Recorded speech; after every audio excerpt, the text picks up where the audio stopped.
Renungan Pagi, Yesus Nama di Atas Segala Nama oleh Ellen G. White, 13 April 2024. Mari kita berdoa. Bapa kami yang di sorga, Allah pencipta langit dan bumi, laut dan segala isinya, Allah yang maha besar, maha kuasa, sumber segalanya, yang kami sembah selalu melalui anak-Mu yang tunggal, Yesus Kristus. Terpujilah Yesus, Anak Allah yang Maha Tinggi, yang adalah teladan kekudusan bagi kami. Pada pagi hari ini kami bersyukur boleh bangun dan berbakti, dan sebagaimana membaca dan mendengarkan nasihat firman-Mu, kiranya ini menjadi pembaharuan bagi kami semua untuk menerima Kristus dalam hidup kami, sehingga kami menjadi kudus sebagaimana Kristus kudus. Beserta kami sepanjang perbaktian ini, kehendak-Mu yang jadi. Ampun kami akan dosa dan salah, karena kami berdoa hanya dalam nama Anak Allah yang tunggal, Yesus Kristus, yang adalah Tuhan dan Juru Selamat kami. Amin. Renungan hari ini akan dibacakan oleh Ibu Wanda Pondaah. Kepada Ibu Wanda, kami persilahkan. Selamat pagi. Judul renungan pagi kita hari ini adalah Teladan Kekudusan.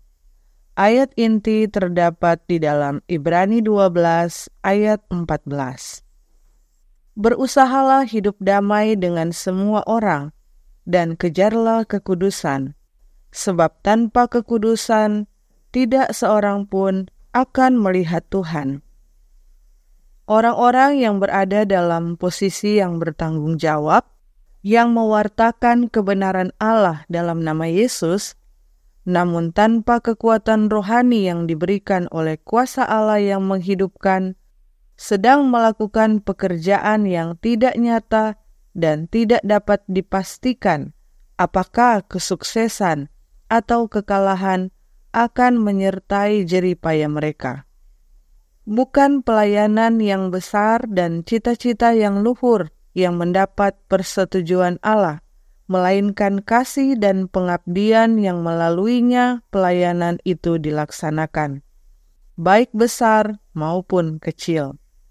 Badai pertentangan dan penolakan adalah pemeliharaan Allah untuk mengarahkan kita ke bawah naungan sayap-Nya.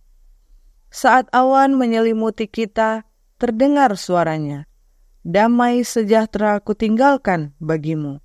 Damai sejahteraku kuberikan kepadamu, tidak seperti yang diberikan oleh dunia."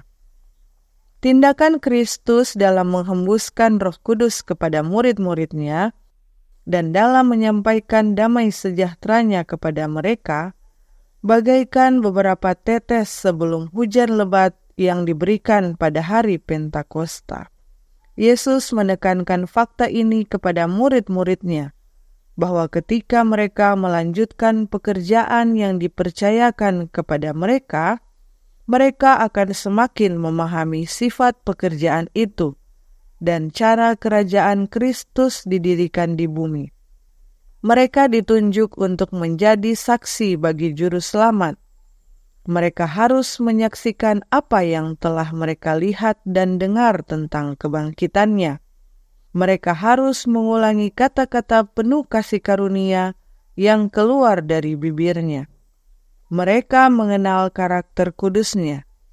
Dia seperti malaikat yang berdiri di bawah sinar matahari, namun tidak memberikan bayangan. Merupakan tugas suci para rasul untuk menampilkan karakter Kristus yang tak bernoda kepada pria dan wanita sebagai standar kehidupan mereka.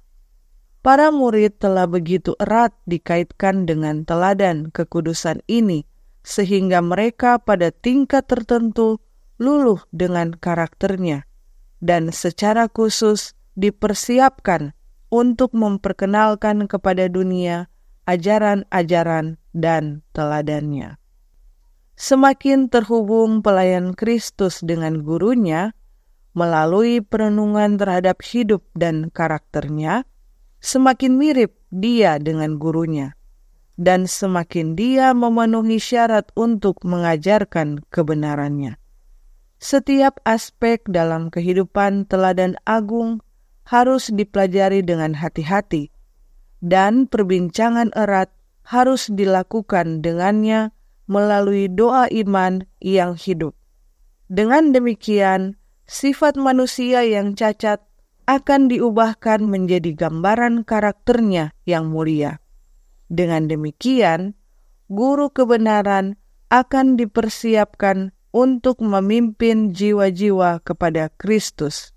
Dikutip dari The Spirit of Prophecy, volume 3, halaman 242 sampai 244.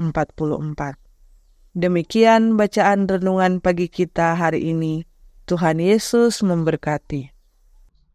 Terima kasih atas penata layanan Ibu Wanda. Tuhan Yesus memberkati. Selamat pagi saudaraku dalam Tuhan. Selamat Sabat. Renungan hari ini berkata bahwa dalam mengabarkan kebenaran dalam nama Yesus, kita membutuhkan kuasa Allah yang menghidupkan. Nah, apakah kuasa Allah yang menghidupkan tersebut?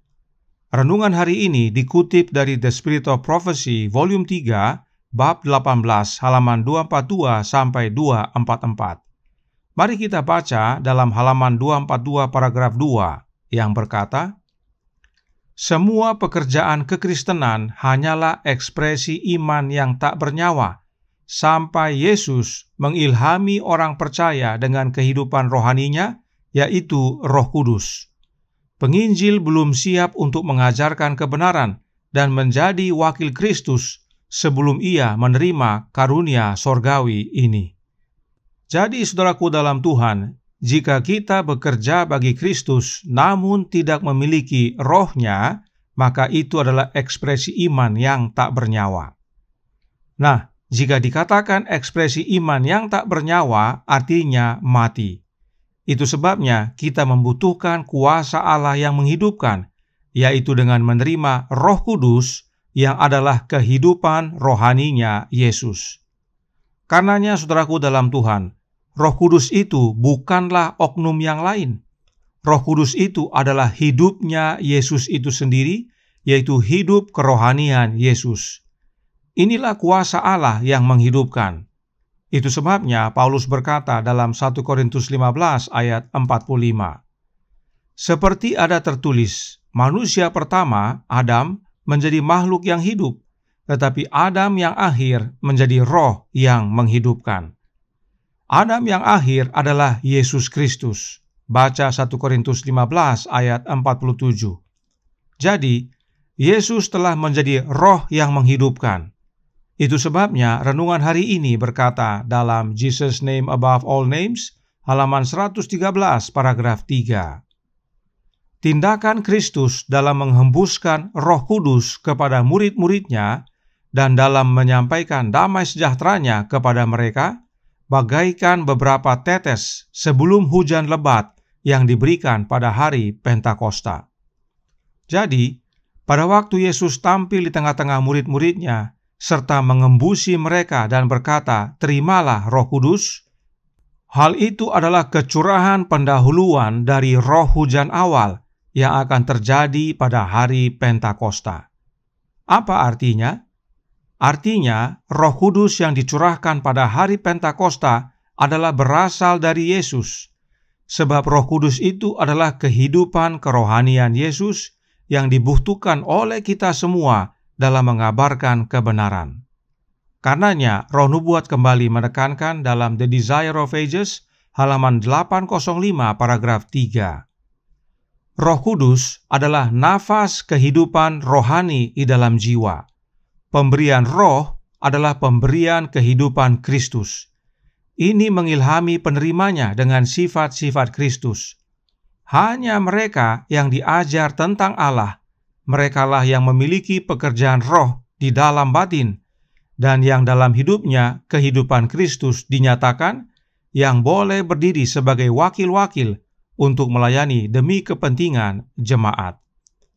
Roh Kudus itu bukanlah oknum lain, tetapi nafas kehidupan dalam jiwa kita, sebab roh tersebut adalah kehidupan Kristus. Jadi, Roh Kudus yang dicurahkan pada hari Pentakosta adalah kecurahan hidupnya Kristus kepada umat-umatnya. Dan perhatikan yang ditandai warna biru. Mereka yang memiliki pekerjaan roh di dalam batin mereka atau hati mereka menyatakan kehidupan Kristus di dalam hidupnya masing-masing. Mereka inilah yang boleh menjadi wakil Kristus di dunia ini. Inilah pengalaman jemaat mula-mula dan seharusnya menjadi pengalaman kita sekarang. Itu sebabnya renungan hari ini berkata dalam Jesus Name Above All Names, halaman 113 paragraf 4. Semakin terhubung pelayan Kristus dengan gurunya melalui perenungan terhadap hidup dan karakternya, semakin mirip dia dengan gurunya dan semakin dia memenuhi syarat untuk mengajarkan kebenarannya. Dengan menerima roh yang adalah hidupnya Yesus dalam hidup kita, maka kita terhubung dengan Yesus, guru kita. Kita menjadi satu dengan Dia. Dan setiap hari kita bertumbuh menjadi semakin serupa dengan Yesus, serta memenuhi syarat menjadi saksinya dalam mengabarkan kebenarannya. Inilah pengalaman para murid. Renungan hari ini berkata dalam Jesus Name Above All Names, halaman 113 paragraf 3. Para murid telah begitu erat dikaitkan dengan teladan kekudusan ini, sehingga mereka pada tingkat tertentu luluh dengan karakternya dan secara khusus dipersiapkan untuk memperkenalkan kepada dunia ajaran-ajaran dan teladannya. Teladan Yesus yang kudus mengubahkan hidup para murid, sehingga mereka bisa menjadi juru kabar kebenaran Kristus kepada orang banyak.